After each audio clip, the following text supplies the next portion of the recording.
সুপ্রিয় দর্শক, স্বাগত জানাচ্ছি সমসাময়িক বিশ্ব সংবাদ বিষয়ক প্রামাণ্য অনুষ্ঠান এ সপ্তাহের বিশ্বে। আর আপনাদের সাথে আছি আমি শাহানা চৌধুরী সুবি। দর্শক, এই অনুষ্ঠানের মাধ্যমে আমরা আপনাদের জানাই সারা বিশ্বে ঘটে যাওয়া নানান ঘটনা, সেই সাথে থাকে মজার মজার নানা খবর, বিশ্বের দর্শনীয় স্থান ও স্থাপনা নিয়ে আমাদের নিয়মিত আয়োজন বিশ্ব পরিচিতি। চলুন দর্শক, তাহলে দেখে আসি কি কি থাকছে আমাদের আজকের এই পর্বে। মার্কিন প্রেসিডেন্ট ডোনাল্ড ট্রাম্পকে অভিশংসনে প্রতিনিধি পরিষদে প্রস্তাব তৈরির নির্দেশ স্পিকারের।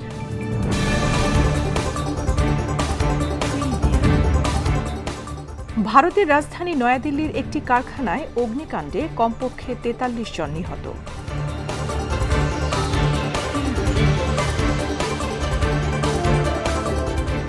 অস্ট্রেলিয়ার বৃহত্তম শহর সিডনির দিকে ধেয়ে যাচ্ছে ভয়াবহ দাবানল।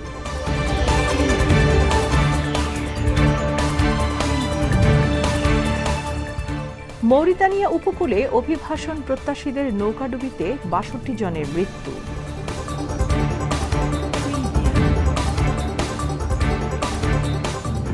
উইঘুর মুসলিমদের উপর নির্যাতনের ঘটনায় চীনা কর্মকর্তাদের উপর নিষেধাজ্ঞা আরোপ করে মার্কিন পার্লামেন্টে বিল পাস।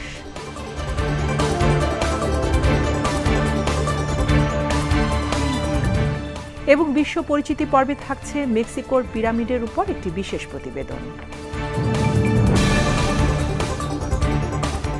মার্কিন প্রেসিডেন্ট ডোনাল্ড ট্রাম্পকে অভিশংসনের জন্য প্রতিনিধি পরিষদের একটি কমিটিকে প্রস্তাব তৈরির নির্দেশ দিয়েছেন স্পিকার ন্যান্সি পেলোসি। এ ঘটনাকে ডোনাল্ড ট্রাম্পকে ক্ষমতা থেকে সরানোর ঐতিহাসিক পদক্ষেপ হিসেবে দেখা হচ্ছে। ডেমোক্রেটিক দলের আইন প্রণেতারা বড়দিনের আগেই ভোটের মাধ্যমে ট্রাম্পের ভাগ্য নির্ধারণ করতে চাইছেন। যুক্তরাষ্ট্র তথা বিশ্বব্যাপী রাজনৈতিক অঙ্গনে এখন আলোচনা একটাই, তা হল মার্কিন প্রেসিডেন্ট ডোনাল্ড ট্রাম্পের অভিশংসন বা ইমপিচমেন্ট। এ নিয়ে সরগরম যুক্তরাষ্ট্রের রাজনৈতিক অঙ্গন। আর এতে সর্বশেষ সংযোজন, ট্রাম্পকে অভিশংসনের জন্য প্রতিনিধি পরিষদের একটি কমিটিকে প্রস্তাব তৈরির নির্দেশনা দিয়েছেন কংগ্রেসের ডেমোক্রেটিক স্পিকার ন্যান্সি পেলোসি। দেশটির সাবেক ভাইস প্রেসিডেন্ট ও ট্রাম্পের আগামী নির্বাচনের সম্ভাব্য প্রতিদ্বন্দ্বী জো বাইডেনের বিরুদ্ধে তদন্ত চালাতে ইউক্রেনকে চাপ প্রয়োগের জন্য ট্রাম্পের বিরুদ্ধে এই পদক্ষেপ নেওয়া হচ্ছে। টেলিভিশনে সম্প্রচারিত এক বক্তব্যে ন্যান্সি পেলোসি বলেন, ট্রাম্পের কর্মকর্তারাই সাক্ষ্য দিয়েছেন যে প্রেসিডেন্ট নিজ স্বার্থে রাষ্ট্রযন্ত্রকে ব্যবহার করেছেন। The president has engaged in abuse of power, undermining our national security. ট্রাম্পের কর্মকর্তারাই সাক্ষ্য দিচ্ছেন প্রেসিডেন্ট নিজ রাজনৈতিক স্বার্থে রাষ্ট্রযন্ত্রকে ব্যবহার করেছেন। তাই হাউসের বিচারিক কমিটির চেয়ারম্যানকে অভিশংসন প্রস্তাবের খসড়া তৈরির নির্দেশ দিচ্ছি। এ পরিণতির জন্য তিনি নিজেই দায়ী। ট্রাম্প যখন ২০২০ সালের নির্বাচনে আবারও রিপাবলিকান পার্টির প্রার্থী হওয়ার দৌড়ে নেমেছেন, সে সময় তার অভিশংসনের জন্য আনুষ্ঠানিকভাবে কার্যক্রম শুরু করলেন পেলোসি ও তার দলের হাউস অব রিপ্রেজেন্টেটিভসের সদস্যরা। এর প্রতিক্রিয়ায় মার্কিন প্রেসিডেন্ট ডোনাল্ড ট্রাম্প বলেছেন, ডেমোক্র্যাটরা উন্মাদ এবং তাদের এসব মিথ্যা অভিযোগের বিপক্ষে তিনি অবশ্যই জয়ী হবেন। এদিকে ট্রাম্পের অভিশংসন প্রক্রিয়া প্রতিহতের ঘোষণা দিয়েছেন রিপাবলিকানরা। প্রতিনিধি পরিষদের রিপাবলিকান নেতা কেভিন ম্যাকার্থি বলেন, ন্যান্সি পেলোসির ঘোষণা পুরো জাতিকে দুর্বল করেছে। পেলোসি নির্দেশিত অভিশংসনের প্রস্তাবে ট্রাম্পের বিরুদ্ধে আনুষ্ঠানিক অভিযোগগুলো তুলে ধরা হবে। জুডিশিয়ারি কমিটি এটা তৈরির পর তা প্রতিনিধি পরিষদ বা হাউস অব রিপ্রেজেন্টেটিভসে উত্থাপিত হবে। প্রতিনিধি পরিষদে ডেমোক্র্যাটরা সংখ্যাগরিষ্ঠ থাকায় সেখানে ভোটাভুটিতেও ট্রাম্পকে অভিশংসনের পক্ষে রায় আসবে বলে আন্তর্জাতিক সংবাদ মাধ্যমের খবরে বলা হচ্ছে। তবে কংগ্রেসের উচ্চকক্ষ সিনেটে সংখ্যাগরিষ্ঠ রিপাবলিকানরা, আর তাই সেখানে ট্রাম্পকে অফিস ছাড়া করার পক্ষে ভোট পড়ার সম্ভাবনা এই মুহূর্তে নেই বলে জানিয়েছে আন্তর্জাতিক সংবাদ মাধ্যম। তবে প্রেসিডেন্ট রিচার্ড নিক্সনকে তার পদ থেকে সরিয়ে দেওয়ার উপক্রম হয়েছিল। ১৯৭৪ সালে তার বিরুদ্ধে অভিশংসনের প্রক্রিয়া শুরু হওয়ার আগেই তিনি পদত্যাগ করেন। ভারতের রাজধানী নয়াদিল্লির একটি কারখানায় অগ্নিকাণ্ডে কমপক্ষে ৪৩ জন নিহত হয়েছেন। মৃতের সংখ্যা আরও বাড়তে পারে বলে আশঙ্কা করা হচ্ছে। পুরনো দিল্লিতে অবস্থিত এই কারখানার ভোরের দিকে আগুন লাগে। সে সময় কারখানার কর্মীরা ভবনের ভেতরে ঘুমিয়েছিলেন। দিল্লিতে সদর বাজারে অবস্থিত ওই কারখানায় ভোরের দিকে আগুন লাগে। সে সময় কারখানার কর্মীরা 5তলা ভবনের ভেতরে ঘুমিয়েছিলেন। নয়াদিল্লির ফায়ার সার্ভিসের উপপ্রধান বলেন 50 জনকে ভেতর থেকে উদ্ধার করা হয়। বাণিজ্যিক এই ঘিঞ্জি এলাকায় ভেতরে ঢুকে উদ্ধার কাজ চালানো খুবই কঠিন। ভবনটি স্কুল ব্যাগ আর প্যাকিংয়ের সরঞ্জামে ঠাসা ছিল, তবে কিভাবে আগুনের সূত্রপাত তা জানা যায়নি। সদর বাজারে পুলিশের সহকারী কমিশনার বলেন উদ্ধার করা ব্যক্তিদের দ্রুত স্থানীয় হাসপাতালে নিয়ে যাওয়া হয়। তাদের মধ্যে 43 জন মৃত বলে হাসপাতাল কর্তৃপক্ষ নিশ্চিত করেন। আগুনের ধোঁয়ায় দম বন্ধ হয়ে মারা যান তারা। স্থানীয়রা বলেন অর্থ বাঁচাতে শ্রমিকদের অনেকে কারখানার ভেতরেই ঘুমান। এই শ্রমিকেরা মূলত অন্য রাজ্য থেকে দিল্লিতে এসেছেন। বাইরে থাকার খরচ মেটাতে না পেরে অল্প খরচে কারখানার ভেতরে থাকেন তারা। অপরিকল্পিতভাবে গড়ে ওঠা এসব কারখানায় মাঝে মাঝেই দুর্ঘটনায় প্রাণহানির ঘটনা ঘটে। এই অগ্নিকাণ্ডের ঘটনায় শোক প্রকাশ করে টুইট করেছেন ভারতের প্রধানমন্ত্রী নরেন্দ্র মোদী। টুইটে তিনি বলেন কর্তৃপক্ষ সব ধরনের সহায়তা দেবে। দিল্লির মুখ্যমন্ত্রী অরবিন্দ কেজরিওয়াল এই ঘটনাকে খুবই মর্মান্তিক বলে মন্তব্য করেছেন। অস্ট্রেলিয়ার বৃহত্তম শহর সিডনির দিকে ধেয়ে যাচ্ছে ভয়াবহ দাবানল। বিভিন্ন এলাকা থেকে জনসাধারণকে সরে যাওয়ার নির্দেশ দেওয়া হয়েছে। দমকল কর্মীরা জানিয়েছেন দাবানল নিয়ন্ত্রণে কয়েক সপ্তাহ লাগলেও ভারী বৃষ্টিপাত ছাড়া আগুন নেভানো সম্ভব হবে না। অস্ট্রেলিয়ার আবহাওয়া ব্যুরো জানিয়েছে সিডনির আশেপাশে ছড়িয়ে পড়া দাবানল থেকে এত বিশাল পরিমাণ ধোঁয়া বের হচ্ছে যে রাডার এগুলোকে বড় ধরনের মেঘ হিসেবে দেখাচ্ছে। সিডনির উত্তরে কয়েকটি দাবানল একত্র হয়ে বিশাল একটি দাবানলে পরিণত হয়ে 8,30,000 একর জুড়ে ছড়িয়ে পড়েছে। দাবানলে এ পর্যন্ত 6 জন মারা গেছে, প্রায় 700 বাড়ি পুড়ে ছাই হয়েছে। লাখ লাখ একর ভূমি পুড়ে বিরান ভূমিতে পরিণত হয়েছে। জানুয়ারির শেষ দিক ছাড়া মাঝে তেমন বৃষ্টিপাতের সম্ভাবনা নেই। সামনের দিনগুলোতে তাপমাত্রা 40 ডিগ্রি সেলসিয়াসে ওঠার পূর্বাভাসে পরিস্থিতি আরও নাজুক হবে বলে ধারণা করা হচ্ছে। দমকল কর্মীরা জানিয়েছেন দাবানল নিয়ন্ত্রণে কয়েক সপ্তাহ লাগলেও ভারী বৃষ্টিপাত ছাড়া আগুন নেভানো সম্ভব হবে না। এই আগুন নেভাতে বন্যা সৃষ্টির মতো বৃষ্টি দরকার। 1 মাস ধরে অস্ট্রেলিয়ার কয়েক হাজার দমকল কর্মী দাবানলের বিরুদ্ধে লড়াই করে যাচ্ছে। নিউ সাউথ ওয়েলস রাজ্যের দমকল কর্মীরা প্রায় 100টি দাবানলের বিরুদ্ধে লড়াই করছে। অস্ট্রেলিয়ায় গ্রীষ্মের উত্তপ্ত সময়ে দাবানল নিয়মিত ঘটনা। এগুলো সাধারণত ডিসেম্বরে শুরু হয়, কিন্তু চলতি বছর অনেক আগে থেকেই শুরু হয়েছে। এর কারণ হিসেবে বাড়তে থাকা তাপমাত্রা, শুষ্ক আবহাওয়া ও অগ্নিসংযোগের কথা বলা হচ্ছে। 3 বছর ধরে চলা খরার কারণে অস্ট্রেলিয়ার অধিকাংশ এলাকা অত্যন্ত শুষ্ক হয়ে পড়েছে। প্রায় 150 জন অভিবাসন প্রত্যাশীকে নিয়ে গাম্বিয়া থেকে ছেড়ে আসা একটি নৌকা মৌরিতানিয়া উপকূলে ডুবে গিয়ে 62 জনের মৃত্যু হয়েছে। জাতিসংঘের অভিবাসন বিষয়ক সংস্থার বরাত দিয়ে সংবাদ মাধ্যমগুলো এ খবর জানিয়েছে। মৌরিতানিয়ার কর্তৃপক্ষ অভিবাসন প্রত্যাশীদের বহনকারী একটি জাহাজ ডুবির কথা জানিয়েছে। জাতিসংঘের অভিবাসন বিষয়ক সংস্থা International Organization for Migration IOM জানায় জোড়াতালি দিয়ে তৈরি একটি নৌকায় 150 জনের মতো যাত্রী গাম্বিয়া থেকে আটলান্টিক মহাসাগর পাড়ি দিতে ইউরোপ যাচ্ছিল। পথে এর জ্বালানি শেষ হয়ে গেলে নৌকাটি পশ্চিম আফ্রিকার দেশ মৌরিতানিয়ার উপকূলে ডুবে যায়। IOM এর মুখপাত্র জানান নৌকাটি সমুদ্রযাত্রার অনুপযোগী এবং এটি ধারণ ক্ষমতার অতিরিক্ত যাত্রী বহন করছিল। নৌকার বেঁচে যাওয়া যাত্রীরা জানান তারা গাম্বিয়া থেকে 27 নভেম্বর রওনা করেছিলেন। মৌরিতানিয়া উপকূলের নোয়াজিউ শহরে নৌকাটির বেঁচে যাওয়া যাত্রীদের চিকিৎসা দেয়া হয়। আফ্রিকার অন্যান্য দেশের মতোই গাম্বিয়ার মানুষ উন্নত জীবনের সন্ধানে ইউরোপে পাড়ি জমায়। IOM এর মতে 2014 থেকে 2018 সালের মধ্যে গাম্বিয়া থেকে 35,000 লোক ইউরোপে পাড়ি জমিয়েছেন। নেটোর 70তম প্রতিষ্ঠাবার্ষিকী উপলক্ষে লন্ডনে আয়োজিত সংস্থাটির 2 দিনব্যাপী শীর্ষ সম্মেলন শেষ হয়েছে। মার্কিন প্রেসিডেন্ট ডোনাল্ড ট্রাম্প সহ সদস্য দেশগুলোর রাষ্ট্র ও সরকার প্রধানগণ সম্মেলনে অংশগ্রহণ করেন। সম্মেলনে যুক্তরাষ্ট্র ও ফ্রান্সের প্রেসিডেন্ট পরস্পরের সমালোচনা করেন। লন্ডনে ঐক্য ও একাত্মতার ডাক দিয়ে শেষ হলো উত্তর আটলান্টিক নিরাপত্তা জোট ন্যাটোর সম্মেলন। জোটটির ৭০তম প্রতিষ্ঠাবার্ষিকীর সম্মেলনে যোগ দিয়েছিলেন ২৯টি সদস্য দেশের নেতারা। সামরিক ব্যয়, চীন ও রাশিয়ার ভবিষ্যৎ হুমকি এবং জোটে তুরস্কের ভূমিকা এসব নিয়ে যুক্তরাষ্ট্রের সঙ্গে জোটভুক্ত ইউরোপীয় দেশগুলোর বিরোধ যে বাড়ছে এবারের সম্মেলনে সেটাই অনেকটা স্পষ্ট হয়।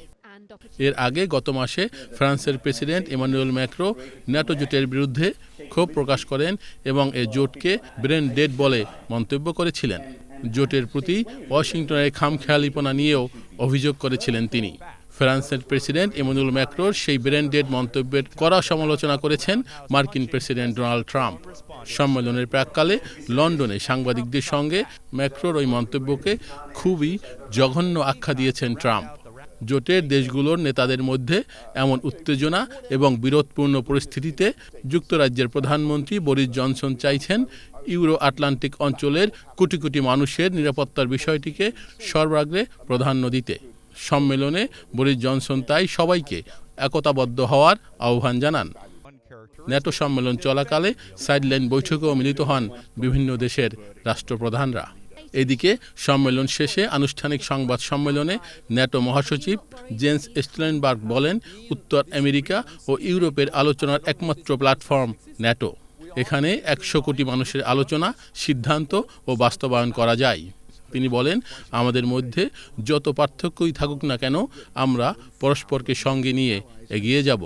Are you not worried that these kind of public disagreements are undermining the unity of the alliance? There has been disagreements in NATO as long as this alliance has existed. We are 29 different countries from both sides of the Atlantic. And last year, চীনের Xinjiang প্রদেশের Uyghur মুসলিমদের উপর নির্যাতনের ঘটনায় একটি বিল পাশ করেছে যুক্তরাষ্ট্রের পার্লামেন্টের নিম্নকক্ষ প্রতিনিধি পরিষদ। বিলটিতে ঊর্ধ্বতন চীনা কর্মকর্তাদের উপর নিষেধাজ্ঞা আরোপের প্রস্তাব করা হয়েছে। জবাবে চীন বলেছে এ পদক্ষেপের জন্য যুক্তরাষ্ট্রকে মূল্য দিতে হবে। মার্কিন প্রতিনিধি পরিষদে তোলা উইঘুর হিউম্যান রাইটস পলিসি অ্যাক্টটি ৪০৭ ভোটে পাশ হয়। বিলটি আইনে পরিণত হতে উচ্চকক্ষ সিনেটে পাশ এবং প্রেসিডেন্ট ডোনাল্ড ট্রাম্পের অনুমোদন লাগবে। চীনের আধা স্বায়ত্তশাসিত অঞ্চল হংকংয়ের গণতন্ত্রপন্থী বিক্ষোভকারীদের সমর্থন জানিয়ে মার্কিন কংগ্রেসের উভয় কক্ষে পাশ হওয়া বিলে সই করে সম্প্রতি তা আইনে পরিণত করেছেন ট্রাম্প। এর কয়েকদিনের মাথায় উইঘুরদের পক্ষে আরেকটি বিল পাশ হল প্রতিনিধি পরিষদে। বিলটিতে ঊর্ধ্বতন চীনা কর্মকর্তাদের উপর নিষেধাজ্ঞা আরোপের প্রস্তাব করা হয়েছে। প্রতিনিধি পরিষদের স্পিকার ন্যান্সি পেলোসি বলেন, উইঘুরদের বিরুদ্ধে বেজিংয়ের মানবাধিকার লঙ্ঘনের পাল্টা জবাব দিতে কংগ্রেস গুরুত্বপূর্ণ পদক্ষেপ নিতে চলেছে। প্রায় ১০ লাখ উইঘুরকে বন্দি শিবিরে আটক রাখা সহ বৈশ্বিকভাবে স্বীকৃত মানবাধিকার লঙ্ঘনের বিষয়টি বিলে উল্লেখ করা হয়েছে। উইঘুরদের বিরুদ্ধে বছরের পর বছর ধরে চীন বৈষম্য করেছে বলে বিলে অভিযোগ করা হয়েছে। জবাবে চীন বলেছে, ঊর্ধ্বতন চীনা কর্মকর্তাদের উপর নিষেধাজ্ঞার প্রস্তাব বড় ধরনের হস্তক্ষেপ। যুক্তরাষ্ট্রকে এজন্য মূল্য দিতে হবে বলে হুমকি দিয়েছে চীন। চীনের পররাষ্ট্র মন্ত্রণালয়ের মুখপাত্র বলেন, বিলে ইচ্ছাকৃতভাবে জিনজিয়াংয়ের মানবাধিকার পরিস্থিতির উপর কালিমা লেপন করা হয়েছে। কতই না বৈচিত্র্যে ভরা এই পৃথিবী। বৈচিত্র্যময় এই পৃথিবীর কত কিছুই আমাদের অজানা। আমরা অনেকেই জানি না আমাদের এই প্রিয় ধরিত্রীতে অনেক জায়গা আছে যা মানুষের বসবাসের অযোগ্য। আফ্রিকার ইথিওপিয়ার দালোল এলাকা এমনই একটি জায়গা যেখানে জলবায়ু ও পরিবেশ অনুকূল না থাকার কারণে মানুষ তো দূরের কথা, খুঁজে পাওয়া যায় না কোনো প্রাণের অস্তিত্ব। জীবনের বেড়ে ওঠা সৃষ্টির সব উপাদান রয়েছে পৃথিবীতে, কিন্তু এই পৃথিবীর সবটাই কিন্তু এমন নয়। অনেক প্রতিকূল পরিবেশেও মানুষ বেঁচে থাকতে পারে। প্রাণীকুল ক্ষুদ্রাতি ক্ষুদ্র জীবনের বিকাশ ঘটতে পারে। রুক্ষ মরুভূমি, তুন্দ্রা অঞ্চল, সাগরের গভীর তলদেশেও জীবনের সন্ধান পাওয়া গেছে। কিন্তু আফ্রিকার দেশ ইথিওপিয়ায় বিজ্ঞানীরা এমন একটি স্থানের সন্ধান পেয়েছেন যেখানে জীবনের কোনো অস্তিত্ব নেই। ইথিওপিয়ার দালুল এলাকায় গবেষণা চালিয়ে বিজ্ঞানীরা দেখিয়েছেন সেখানে ক্ষুদ্র অণুজীবেরও কোনো অস্তিত্ব নেই। দালুল এলাকার প্রচণ্ড তাপমাত্রা, লবণাক্ততা ও অম্লতার কারণে সেখানে কোনো প্রাণী বেঁচে থাকতে পারে না।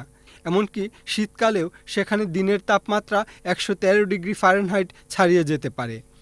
শুক্রবার নেচার ইকোলজি অ্যান্ড ইভলিউশন নামের একটি জার্নালে প্রকাশিত গবেষণা প্রতিবেদনে একথা বলা হয়েছে। বিজ্ঞানীরা জানিয়েছেন, দালুল এলাকার জলাশয়গুলোতে কোনো প্রাণীর অস্তিত্ব না থাকলেও বাইরের চিত্রটা ভিন্ন রকম। জলাশয়ের বাইরে এক ধরনের প্রাচীন লবণাক্ততাপ্রিয় ক্ষুদ্র অণুজীবের সন্ধান পাওয়া গেছে। আর এই গবেষণার মাধ্যমে বিজ্ঞানীরা প্রমাণ করতে চেয়েছেন যে পানির অস্তিত্ব থাকলেই যে সেখানে প্রাণের সন্ধান পাওয়া যাবে সেটা ঠিক নয়। বিজ্ঞানীরা জানান, দালুল এলাকায় অবস্থিত জলাশয়গুলো আসলে জীবনের বিকাশে প্রতিবন্ধকতা সৃষ্টি করে। লবণাক্ততা, অম্লতা ও প্রচণ্ড তাপমাত্রার কারণে সেখানে জীবনের বিকাশের কোনো সুযোগ থাকে না। এ ধরনের পরিবেশে পৃথিবীর বাইরের কোনো গ্রহেও জীবনের সন্ধান পাওয়া সম্ভব নয় বলেও জানিয়েছেন বিজ্ঞানীরা। দর্শক, ইতিহাস, ঐতিহ্য ও পর্যটন নিয়ে বরাবরের মতো আমাদের নিয়মিত আয়োজন বিশ্ব পরিচিতি।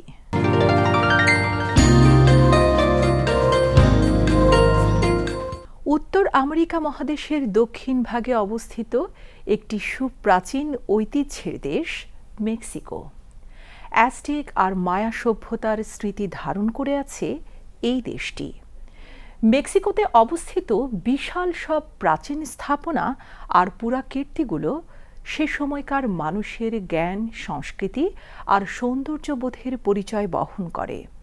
আমেরিকা মহাদেশের সবচেয়ে বেশি ইউনেস্কো ঘোষিত ওয়ার্ল্ড হেরিটেজ সাইট রয়েছে মেক্সিকোতে, আর এক্ষেত্রে বিশ্বে দেশটির স্থান সপ্তম। পর্যটক সংখ্যার দিক থেকে মেক্সিকোর স্থান ষষ্ঠ। চলুন দর্শক, ঘুরে আসি মেক্সিকো থেকে।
অবস্থিত সবুজে ঘেরা এই পিরামিডের অভ্যন্তরে 4টি সমাধির সন্ধান পাওয়া গেছে। কালাকমল পিরামিড দেখতে গেলে এর আশেপাশের অরণ্যের সৌন্দর্যও উপভোগ করা যায়। বর্তমানে এই অরণ্য এলাকাটি বায়ো রিজার্ভ বা পাখিদের অভয়ারণ্য হিসেবে সংরক্ষিত হচ্ছে। তাছাড়া 2002 সালে ইউনেস্কো কালাকমল এলাকাটিকে বিশ্ব ঐতিহ্য ঘোষণা করে। মেক্সিকোর পাপনটেলা এলাকায় অবস্থিত দেশটির আরও একটি দর্শনীয় স্থান পিরামিড অব দ্য নাইচেস। ইউনেস্কো ঘোষিত বিশ্ব ঐতিহ্য এল তাজিন শহরে অবস্থিত 20 মিটার উঁচু এই পিরামিডটি বেশ